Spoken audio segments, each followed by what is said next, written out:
Day 33, this is what the war looks like. Israel is storming Gaza City. It says Hamas leaders are dead men walking both inside and outside Gaza.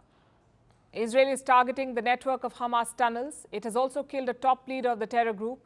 So right after the Israeli Prime Minister spoke about tactical pauses, his army is intensifying the strikes. Take a look at this.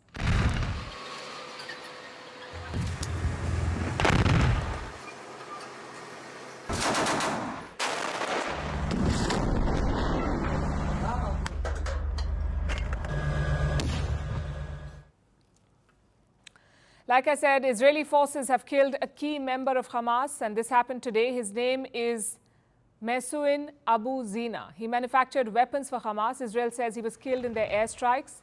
They're also ramping up their ground operations. The target is Hamas tunnels. Israeli troops are trying to map these tunnels. They're destroying them by planting explosives.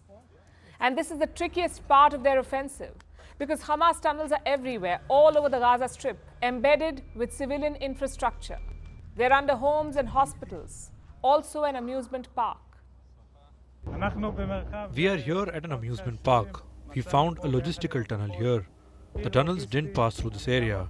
We bombed this now, and we will continue to do so wherever we find these tunnels.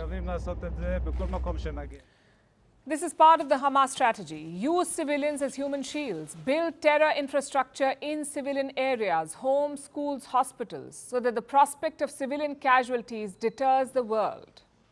But now they're under attack. Even then, these tunnels serve two purposes. One is to launch ambush attacks on Israel, and two, to hide hostages. So Israeli forces have a challenging mission ahead of them. They must neutralize the tunnels by going inside, checking for hostages, dealing with Hamas men, and then finally destroying these structures. These tunnels have been around since the 1980s. When Hamas took power in 2007, it expanded the tunnel network, started using it for military/terrorist operations. So how big is this tunnel network? Hamas says it's 500 kilometers long. This may be an exaggeration. For perspective, the Delhi metro is over 350 kilometers. And the Gaza Strip is barely 41 kilometers in length. So 500 kilometers sounds like a bit of a stretch. Nonetheless, it's an extensive network, and these tunnels run deep, sometimes as deep as 80 meters. Last month, Hamas released some hostages. They were held in the tunnels, and they described them as, quote unquote, a spider's web. So if Israel wants to destroy Hamas, it must demolish the tunnels first. They give it tactical advantage. And neutralizing them will take time. Perhaps the reason why Netanyahu is preparing for the long haul. We told you about this yesterday. The Israeli Prime Minister gave an interview. He was asked who will govern Gaza after the war.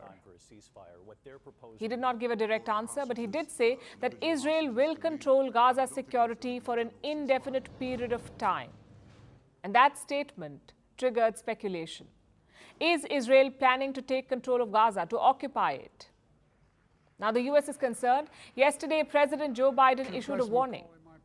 This is what the White House said. If Israel tries to reoccupy Gaza, America will strongly oppose it.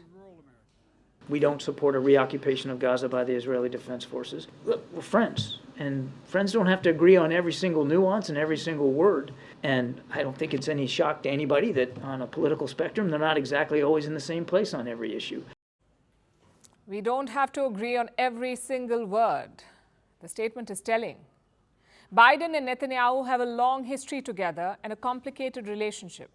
When Netanyahu took office, Joe Biden did not invite him to the White House. And this is a tradition of sorts. The US president invites the Israeli prime minister. But Biden took more than 9 months to invite Netanyahu. And then last month, when the war broke out, Biden rushed to Israel. He offered his quote-unquote unwavering support to Israel. His approach has sharply divided America. As Israel dropped bombs on Gaza, Biden faced a barrage of criticism, including from lawmakers in his own party, like Rashida Tlaib. She's a U.S. Congresswoman, a Palestinian American. Soon after the war broke out, she released a statement. It had a popular Palestinian slogan.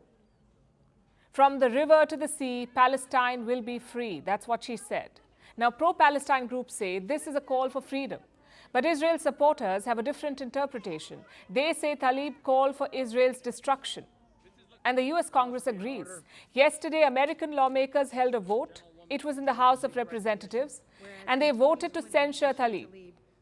Now, this is basically public shaming. When a lawmaker is censured, they're made to stand in the well of the House and listen to the Speaker read out a resolution for them. It's essentially a reprimand. The US House rejected Tlaib's statement. But she remains undeterred. Last Friday, she released a video. It accused President Joe Biden of supporting what she called a genocide. We stand with Israel. Mr. President, the American people are not with you on this one. We will remember in 2024.